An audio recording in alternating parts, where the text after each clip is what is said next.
Hey guys, welcome back.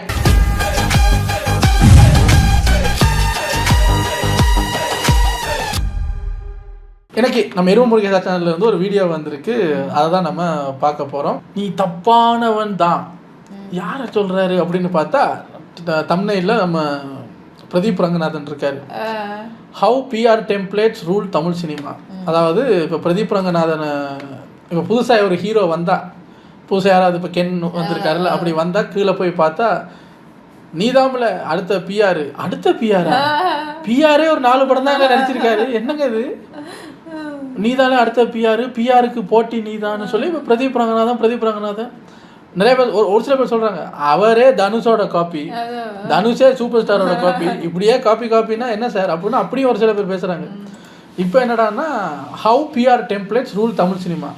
அவருக்குன்னு சில templates வச்சிருக்காருல்ல, அது எப்படி தமிழ் சினிமாவை ரூல் பண்ணுது அப்படிங்கிறத பார்க்க போகிறோம். சரி வாங்க, இது ஒரு ஷார்ட் 15 மினிட்ஸ் வீடியோங்கிறதுனால டக்குன்னு பார்த்துட்டு போயிடலாம்.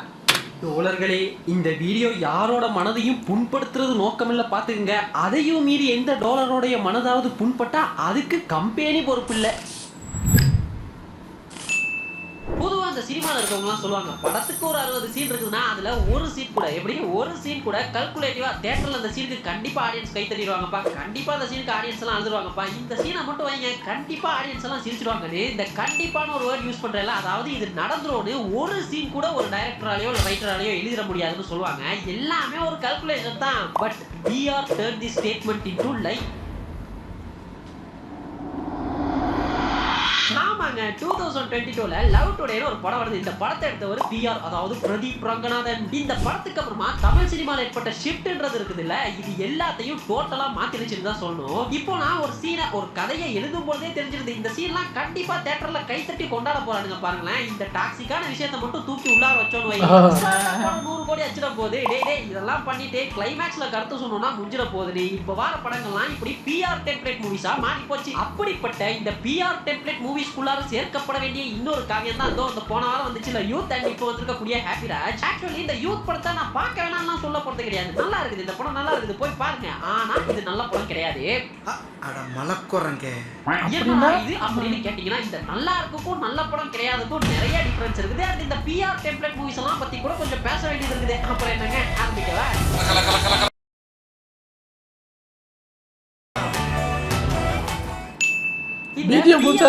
நான் சொல்றேன்ல, இத பத்தி பிஆர் எக்ஸ்போஸ்ட்னே ஒரு வீடியோ பண்ணிருந்தேன். அதுல இந்த பிஆர் என்ன மாதிரியான தில்லாலங்கடி வேலை எல்லாம் பண்றாரு அப்படின்றதெல்லாம் பத்தி பேசியிருந்தேன். இத பிஆர் மட்டும் தான் இப்ப பண்றாரான்னு கேட்டீங்கன்னா, பொதுவாவே இந்த இண்டஸ்ட்ரிக்குள்ளார எதனால ஒரு விஷயம் ட்ரெண்ட் ஆகுது, அதை ஆடியன்ஸ் எல்லாம் கொண்டாடுறாங்கனாலே அதை தொடர்ந்து வரக்கூடிய படங்கள்லாம் கிட்டத்தட்ட அதே மாதிரி தான் வரும். அதை யூஸ் பண்ண தான் செய்வாங்க. எப்படி இந்த கேஜிஎஃப்க்கு அப்புறமா கேஜிஎஃப் மாதிரியான படங்கள்லாம் வந்ததோ, இல்ல இந்த காஞ்சனா படத்துக்கு அப்புறமா வெறும் பேய் படங்களா வந்ததோ, அவலத்துக்கெல்லாம் ஏன் போகணும். இப்போ இந்த லோகேஷ் ரெட்ரோ சாங்ஸை யூஸ் பண்ணதுக்கு அப்புறமா இப்போ வரக்கூடிய படங்கள் வரைக்குமே இந்த ரெட்ரோ சாங்ஸை யூஸ் பண்ணி சேச்சுரேட் பண்ணதா இருக்கட்டும், சரி அதை ஃபாலோ பண்ண தான் செய்வாங்க. அப்படிதான் இப்போ இந்த பிஆர் டெம்ப்ளேட் மூவிஸும் சேச்சுரேட் செய்யப்படுது. இந்த பிஆர் டெம்ப்ளேட் மூவிஸ் நான் சொல்றது என்னன்னா, ஒரு படத்தோட ஹீரோன்னு கூட வேணாமே, ஒரு கதையோட ப்ரோட்டாகனிஸ்ட், அந்த கதையின் நாயகன் படம் பூரா எல்லா தில்லாலங்கடி வேலையும் பண்ணிவிட்டு, குறிப்பா இன்னைக்கு ஆன்லைன்ல பேசப்படக்கூடிய டாக்ஸிக்கான விஷயங்கள்லாம் செஞ்சுட்டு கிளைமேக்ஸ்ல நான் திருந்தினேன்ப்பா அப்படின்னு சொல்லப்படக்கூடிய டெம்ப்ளேட் மூவிஸ் தான் நான் பிஆர் டெம்ப்ளேட் மூவிஸ்னு சொல்றேன். ஓ அப்படியா விஷயம்? சரிப்பா, ஒரு வருஷத்துக்கு எத்தனையோ படங்கள் வருது, நீ ஏன் சொல்ற ஒரு படம் ஹிட்டானா அதே மாதிரியான படங்கள்லாம் திரும்ப திரும்ப வருவனே, இதுல என்ன தப்பு இருக்கு அப்படின்னு கேட்டீங்கன்னா,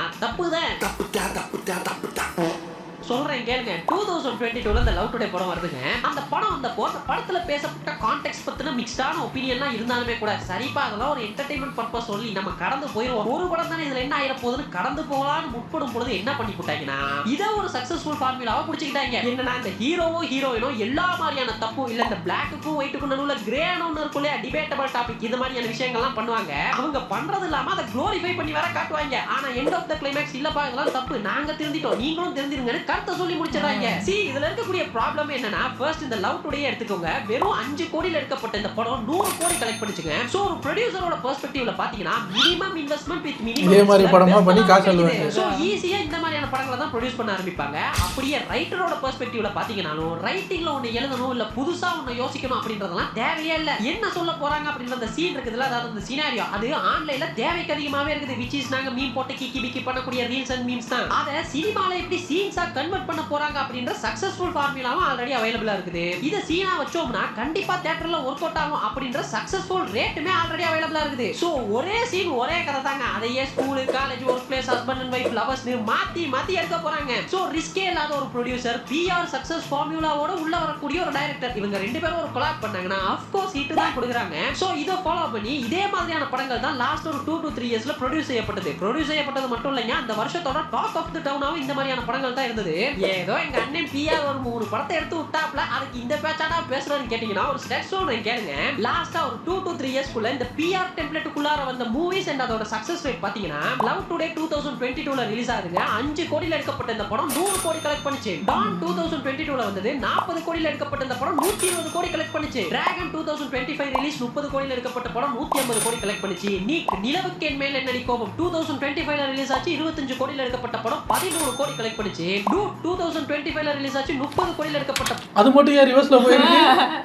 25 கோடியில எடுத்து 13 கோடி தானே படம் 100 கோடி கலெக்ட் பண்ணுச்சு. ஆண் பாவம் பொல்லாதது 2025 ரிலீஸ் 5 கோடியில எடுக்கப்பட்ட படம் 27 கோடி கலெக்ட் பண்ணுச்சு. வித் லவ் தோ இப்போ 2026ல ரிலீஸ் ஆச்சு, 4 கோடியில எடுக்கப்பட்ட படம் 27 கோடி கலெக்ட் பண்ணுச்சு. அண்ட் இந்த பூக்கின்னு ஒரு படம் வந்தது, அது பெருசா போலன்னு வைங்களேன். இப்போ இந்த லிஸ்டுக்குள்ளார தான் இப்போ வந்திருக்கக்கூடிய யூத், ஹாப்பி ராஜ் இதெல்லாம் வரப்போகுது. அதோட கலெக்ஷன் என்ன அப்படின்றது உங்களுக்கே தெரிஞ்சிருக்கும். இப்போ யோசிச்சு பாருங்க, ஆமா யூத்தும் நல்ல கலெக்ஷன் மட்டும் ஒரு 10 படம் கிட்டக்கா சொல்லிட்டேன். இதுல சரியா போகாதது வெறும் 2 படம் தான். 2 படம் நீக் அண்ட் பூக்கி. அதுலயுமே இந்த மாதிரியான சீன்ஸ் எல்லாம் கொஞ்சம் குளோரிஃபை பண்ணி அந்த கிக்கி பிக்கி மூவ்மெண்ட் இல்லாம சொல்லிட்டாங்க. அதனால தான் அது சரியா போல. சோ யோசிச்சு பாருங்களேன், ஒரு ப்ரொடியூசர் 300-400 கோடி போட்டு ஒரு பெரிய ஹீரோவோட படம் எடுத்து வெறும் ஒரு 100 கோடி மட்டும் லாபத்தோட போடணும்னு நினைப்பாரா, இல்ல ரிஸ்கே இல்லாம ஒரு 30 கோடிக்குள்ளார ஒரு படத்தை எடுத்துட்டு பெத்த லாபம் பண்ணணும்னு நினைப்பாரா? கேட்டியா? பாட்டில்னாலும் பவுடர்னாலும் ரிஸ்க் ஒண்ணுதான், ஆனா பணம் வேற. So my dear Tamil cinema audience, நீங்க விருப்பப்பட்டாலும் விருப்பப்படலனாலும் இனிமே இந்த மாதிரியான படங்கள் தான் வரப்போகுது. இவனுங்க இது வரைக்கும் போட்டு கிக்கி பிக்கி பண்ணதெல்லாம் நார்மலைஸ் பண்ணதான் போறானுங்க. சோ இது சேச்சுரேட் ஆகி இந்த ட்ரெண்ட் போய் அடுத்த ட்ரெண்ட் வர வரைக்கும் எதுக்கும் ரெடியா இருடே. நீ எதுக்கு ரெடியா இருக்க?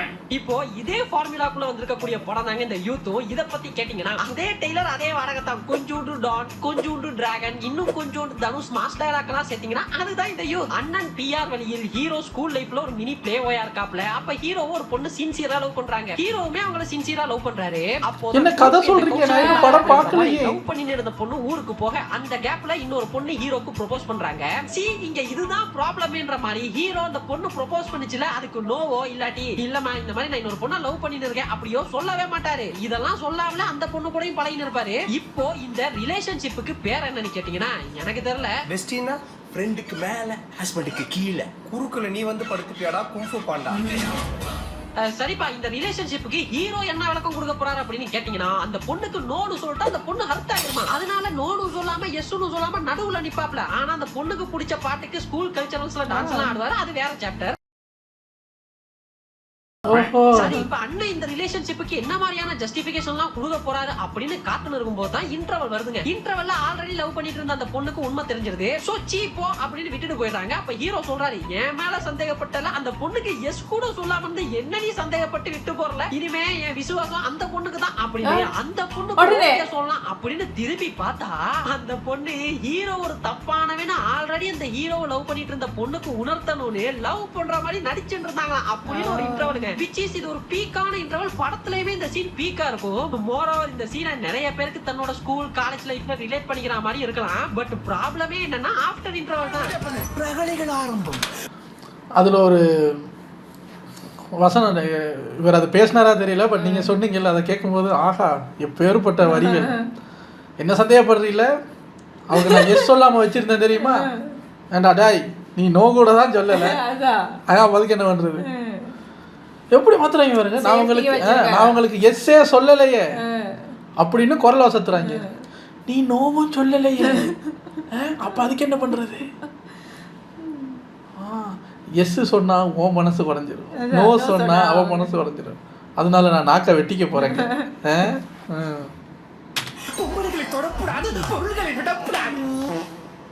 இன்டர்வல் முடிஞ்சதும் நம்ம ஹீரோ அந்த பொண்ணை பழி வாங்கணும்னு கிளம்பிடுவாரு. கேட்டா இவர் பண்ணது சரியா, அதாவது அந்த பொண்ணுக்கு எஸ்ஸும் சொல்லாம நோவும் சொல்லாம ஃப்ரெண்டுக்கு மேல லவ்வருக்கு கீழன்னு ஒரு ரிலேஷன்ஷிப்ல இருந்தார்ல, அது சரியா. அந்த பொண்ணு தான் இவரை ஏமாத்திருச்சுன்னு பழி வாங்கணும்னு திரிவாப்புல டில் கிளைமேக்ஸ் வரைக்கும். அட்லீஸ்ட் கிளைமேக்ஸ்ல இத பத்தி எதனால சொல்லுவாருன்னு எதிர்பார்த்தேன், பட் சொல்லல. Because he is thinking he is correct. அதுக்குள்ள இப்ப அந்த பொண்ணு பண்ணது மட்டும் கரெக்டா ப்ரோ அப்படின்னு கிளம்பி வந்தீங்கன்னா அம்பிட்டு தான். ஆக்சுவலி ரெண்டு பேர் பண்றதும் தப்பு தான். ஒரே நேரத்துல ரெண்டு பொண்ணு ஓட்டுறதும் தப்பு, லவ் பண்றேன்ற பேர்ல சகுனி வேலை பார்க்கறதும் தப்பு தான். ஆனா இதெல்லாம் பத்தி நீங்க பேச மாட்டீங்கல்ல. சரி, இந்த ஒரு பொண்ணு கேரக்டர் தான் படத்துல இப்படியானா, இந்த படத்துல என்ன பார்த்து கேள்வி எல்லாம் கேக்குற, உள்ள போய் வேலையை பாரு அப்படின்னு சொன்னதும் அடுப்பங்கரைக்கு போற அம்மா, சீ நான் இருக்கும் போதே இன்னொரு பொண்ணை லவ் பண்ணிருக்கேன்னு ஒரே ஸ்கூல்ல படிச்சாலும் ஒண்ணுமே தெரியாம இருக்க ஹீரோயின். ஹீரோ லவ் பிரிக்க ராத்திரி வரைக்குமே முழிச்சிருந்து சகுனி வேலை பாக்குற 3 பொண்ணுங்க.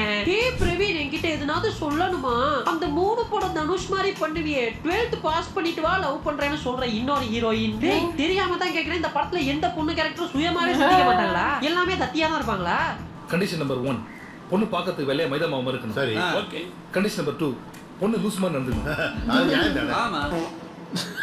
ஹீரோயின்ஸை பத்தி பேசும்போது தான் இன்னொரு விஷயம் ஞாபகத்துக்கு வந்தது. கென் ஒரு இன்டர்வியூல சொல்லியிருந்தாரு, அதாவது நிறைய ஹீரோயின்ஸ் அவரோட நடிக்க ஒத்துக்கல, அப்புறமா பாட்டெல்லாம் வந்து ஹிட் ஆனதுக்கு அப்புறம் முட்டாக்கலக்கி சாங்ஸ்க்கு அவங்களே ரீல்ஸ் போட்டாங்கன்னு பழைய பிஆரோட அபிஷான் ஜீவிந்தோட ரெஃபரன்ஸ் எல்லாம் சுட்டி காட்டி பேசியிருந்தாப்ல. அதுக்கப்புறமா கொஞ்ச நாள்ல பாத்தீங்கன்னா ஆன்லைன்ல இது ஒரு பேசு பொருளா மாறிடுச்சு. அதாவது இவள பேசுறியே, நீயே உன்னோட 3 ஹீரோயின்ஸையும் வெள்ளையான பொண்ணுங்களா பார்த்து தானேப்பா காஸ்ட் பண்ணிருக்க, ஏன்பா ஒரு டஸ்கியான பொண்ணை காஸ்ட் பண்ணிருக்கலாம்ல அப்படின்லாம் போட்டு அடிய தொடங்கிட்டாங்க. அதுக்கப்புறமா இல்ல நான் என்ன சொல்ல வந்தேன்னா, ஒரு ஃபேஸ் வேல்யூ இல்லாத ஹீரோ கூட மோஸ்ட் ஆஃப் த ஹீரோயின்ஸ் நடிக்க ஒத்துக்க மாட்டேங்கிறாங்க, இதத்தான்ப்பா சொல்ல வந்தேன் அப்படின்னு சொல்லியிருந்தாரு. சரி, அவர் அதை தான் சொன்னாருன்னே வச்சுப்போம். பட் அவரோட மூதாதையர்கள் பிஆர் அண்ணாவோ அபிஷன் ஜீவித்தோ இதை மீன் இந்த இதில் ஒரு ஒரு ஒரு நடிகை, அவங்களோட ஒரு டாட்டர் இப்போ கொஞ்சம் சின்ன சின்ன வெப் சீரிஸ்லாம் பண்ணி கொஞ்சம் வளர்ந்து வந்துக்கிட்டு இருக்காங்க.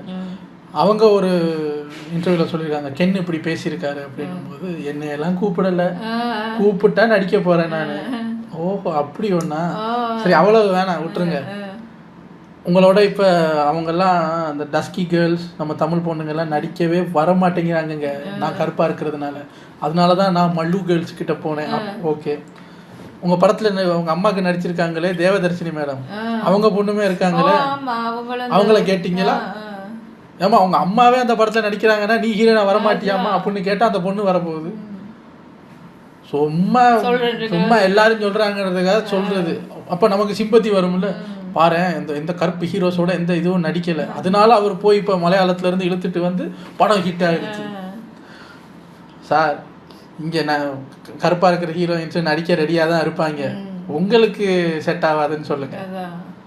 எனக்கு இன்னமுமே மறக்க முடியாது. ஏன்னா எனக்கு பிடிச்ச ஒரு ஹீரோவாக இருந்தார் நம்ம லாரன்ஸ் மாஸ்டர். அடிக்கடி நான் சொல்லியிருக்கேன், அந்த இன்டர்வியூ எனக்கு இப்போ எங்கே யூடியூப்பில் தேடினாலும் கிடைக்க மாட்டேங்குது. ஆனால் நான் அதை பார்த்தேன், டிவியில் பார்த்தேன். நான் கலைஞர் டிவிலையா ஜெயா டிவிலையான்னு தெரியல, அந்த காஞ்சனா படத்துக்கு தான் இந்த வாயா என் வீரான்னு ஒரு பாட்டு இருக்குல்ல, அது காஞ்சனா 2ஆ 3ஆன்னு தெரியல, அந்த பட ப்ரொமோஷனில் இருக்கும்போது அப்போ கேட்குறாங்க, சார் நீங்கள் அந்த உங்கள் ஹீரோயின்ஸ் எல்லாம் வெள்ளை வெள்ளையாகவே இருக்காங்களே எப்படின்னோடனே அவர் என்ன நினச்சி பேசினாருன்னு தெரியல, அதை கேட்கும்போது அவ்வளோ ஆத்திரம் வந்தது. அவர் சொல்கிறாரு, ஏங்க கருப்பாக இருக்கிற ஹீரோயின்ஸோட ஆடுனா யாருங்க பார்க்குறது? ஏன் சார் நீங்கள் பெரிய தீ கலரா, நீங்களே கருப்பு தானே, நீங்கள் ஆடும்போது விசில் அடித்து பார்க்கல, அது மாதிரி பார்ப்பாங்க. உங்களுக்கு வெள்ளைத்தோல் பிடிச்சிருக்குன்னா நீங்கள் சொல்லுங்கள், எனக்கு வெள்ளைத்தோல் பிடிச்சிருக்கா அதனால எனக்கு அவங்கள ஹீரோயினாக போட்டுக்கிறேன்னு. சும்மா மக்கள் மேலே வழிபடாதீங்க, அடிச்சு விட வேண்டியது சார். இப்போ எல்லாம் அப்படித்தானே மாறி. எனக்கு அதோட தான் என்ன இப்படி பேசுகிறாருன்னு எனக்கு பிடிக்காம போயிடுச்சு. இவங்க எல்லாரும் கொஞ்சம் டாக்கு ஹீரோ, இவங்க நினைக்கிறது நம்ம இன்னொரு டாக்கு ஹீரோயினோட இருந்தால் டாக்குக்கு டாக்கு எப்படி இருக்கு? ஏன் ஆகாதா? ஆகாதா? வட சென்னை படம் ஓடலையா? வட சென்னையில் தனுஷ் என்ன பெரிய கலரா, ஐஸ்வர்யா ராஜேஷ் என்ன பெரிய கலரா? இல்லை இல்லை, அதுலேயும் வரும். ஆண்ட்ரியாவை ஏன் போட்டிங்க? ஆண்ட்ரியா வெள்ளையா இருக்காங்கல்ல, அப்போ அந்த ஏரியா கேரக்டர்னா கொஞ்சம் கருப்பானக்கள் தானே போட்டிருக்காங்கன்னா அப்படி வருவாங்க. ஸோ உங்களுக்கு தேவை என்ன தெரியுமா? உங்களுக்கு உங்கள் கதை மேலே சுட்டு போட்டாலும் நம்பிக்கை இல்லை.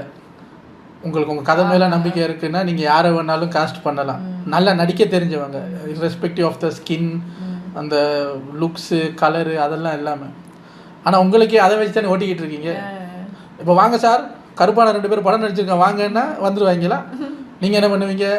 பார்த்தீங்களா, கென்னு கூட 3 ஹீரோயின்ஸு எல்லாம் அவங்க ஒரு ஹீரோயின் பாத்தீங்களா தக்காளி பழம் மாதிரி இருக்காங்க, இவங்க தக்காளி பழம் மாதிரி இருக்காங்க, இவங்க ஆப்பிள் மாதிரி இருக்காங்கன்னு அப்ப ஓப்பனிங் வரும். அதை வச்சு நீங்க ஃபர்ஸ்ட் ஹீரோ ஆயிட வேண்டியது. அதுக்கப்புறம் வந்து நான் எத்தனையோ பேர்கிட்ட கேட்டேன், அவங்க தான் என்ன ரிஜெக்ட் பண்ணிட்டாங்க. இப்போ பார்த்தீங்களா, சரி இப்போ நீங்கள் பெரிய ஹீரோ ஆகிட்டீங்கல்ல, உங்கள் அடுத்த படத்தில் அவங்கள காஸ்ட் பண்ணுங்க பார்ப்போம். இப்போ நீங்கள் பெரிய ஹீரோ ஆகிட்டீங்க, 50 கோடி ரூபா வசூல் பண்ணுற படம் நீங்களே டைரக்ட் பண்ணி நடித்து ப்ரூவ் பண்ணிட்டீங்க. இப்போ அவங்க கூட வந்து நடிச்சானே ஆகணும். நீங்கள் இப்போ போய் கேட்டு நடிக்க வைங்க பார்ப்போம் பண்ணி சொல்ல. பட் இவர் இதை தான் மீன் பண்ணி சொன்னார்னே வச்சுப்போம். உண்மையாவே சொல்றேங்க, இதை எப்படி சொல்றதுன்னு எனக்கு தெரியல, இது சொல்றது சரியா தப்பானும் தெரியல. இந்த படத்துல இவர் லவ் பண்றதா காட்டுற அந்த 3 பொண்ணுங்களும் இருக்காங்கல்ல, உண்மையாவே எக்ஸ்ட்ரீம் அழகா தான் இருப்பாங்க. அவங்களை இப்படி பர்பஸ்ஃபுல்லா காட்டணும்னே காட்டியிருப்பாங்க. பட் இப்ப அது மேட்டர் கிடையாது. இவ்வளவு பெரிய கிரௌட்லயும் ஒரே ஒரு டஸ்கியான பொண்ணு தான் இருப்பாங்க. அவங்க வேற யாரும் கிடையாது, இந்த படத்தோட வில்லி. ஐயா கெண்ணையா, இதெல்லாம் தாத்தா காலத்து ஸ்டீரியோடைப். அந்த வில்லி கேங்ல ஒரு 3 பொண்ணுங்க இருப்பாங்க. ஒன்னு ஹீரோவை லவ் பண்ற பொண்ணு, அவங்க யாருன்னு உங்களுக்கே தெரிஞ்சிருக்கும். இன்னொன்னு எது சொன்னாலும் ஆமாஞ்சாமி போடுற பொண்ணு, அந்த பொண்ணுக்கு ஸ்கோப்பே இருக்காது.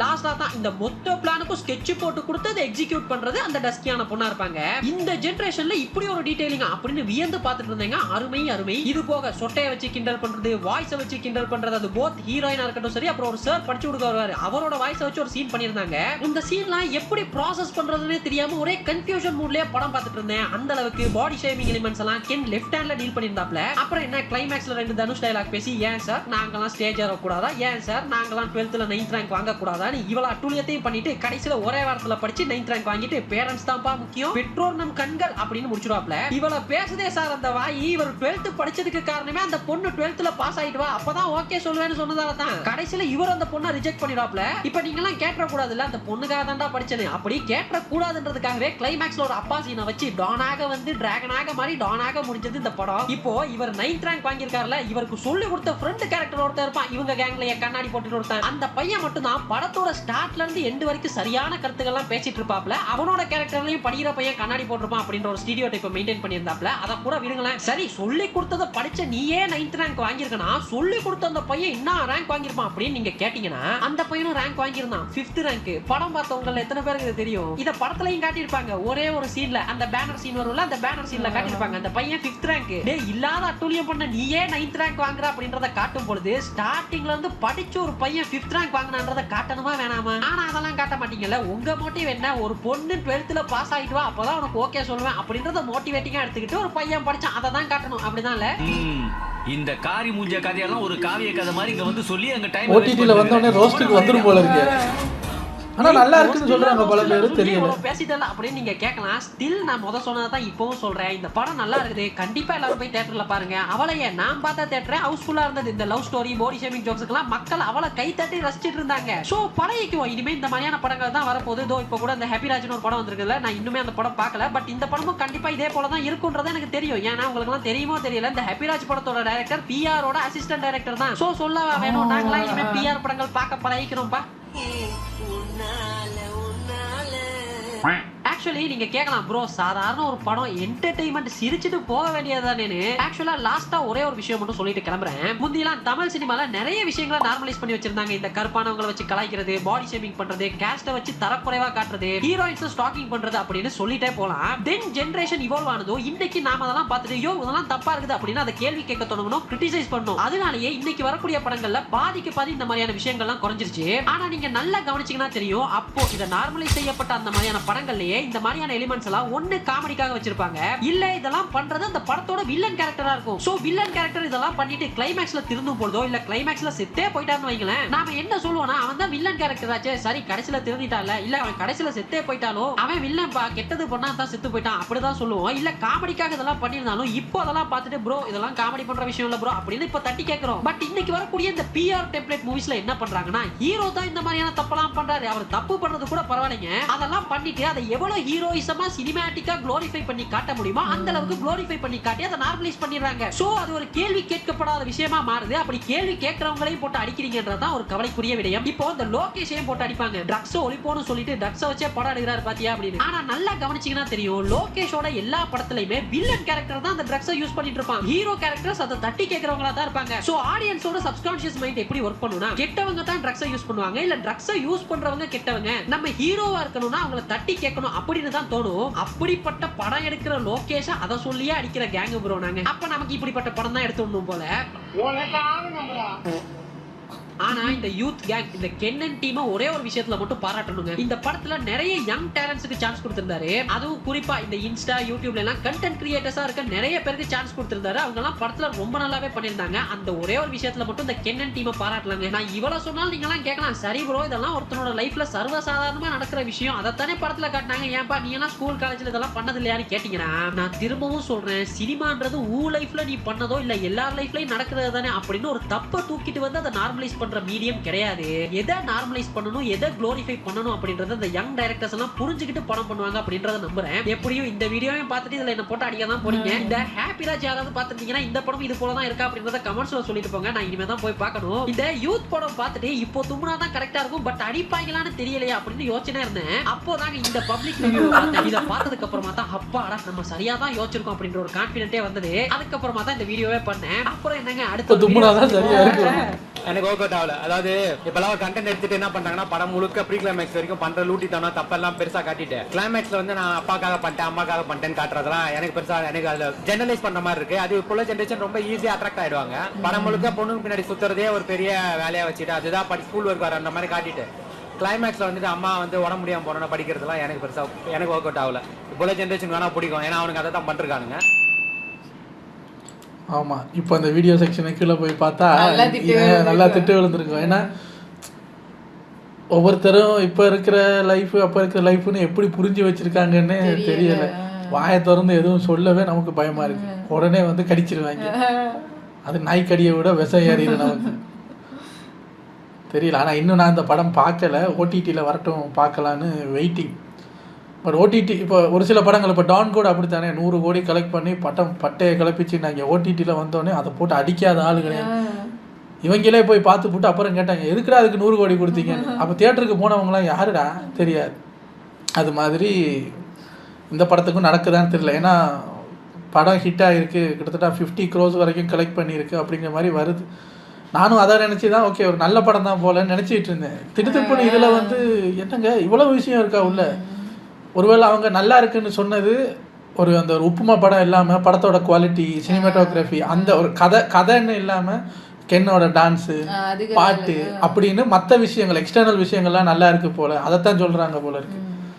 மற்றபடி உள்ள கதை எப்படி இருக்குது என்ன ஏது வி டோன்ட் நோ. படம் வரட்டும், ஐ மீன் ஓடிடியில் வரட்டும், போய் பார்ப்போம். என்ன சொல்கிறதுன்னு தெரியல. இப்போ பிஆர் வந்து அடுத்தது இப்போ ஏப்ரல் மாதம் அவரோட லவ் இன்சூரன்ஸ் கம்பெனி வரப்போகுது. அது பிஆர் மாதிரி ஒரு மூத்த பிஆர் இருக்கார்.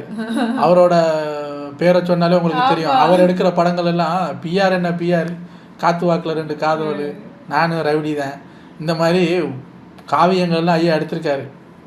அவரும் அப்படி தான். மேக்கிங்கெல்லாம் சூப்பராக இருக்கும்.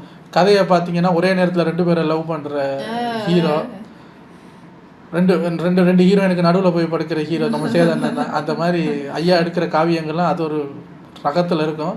இப்போ லவ் இன்சூரன்ஸ் கம்பெனி பிஆர் கூடவே சேர்ந்துட்டாரு. 2 பேரும் சேர்ந்துட்டாங்க. அது எப்படி இருக்க போகுது அப்படிங்கிறது நமக்கு தெரியாது. பார்ப்போம் என்ன நடக்குது அப்படிங்கிறத பார்க்கலாம். உங்களை அடுத்த வீட்டில் வந்து சந்திக்கிறேன். Take care. பாய்.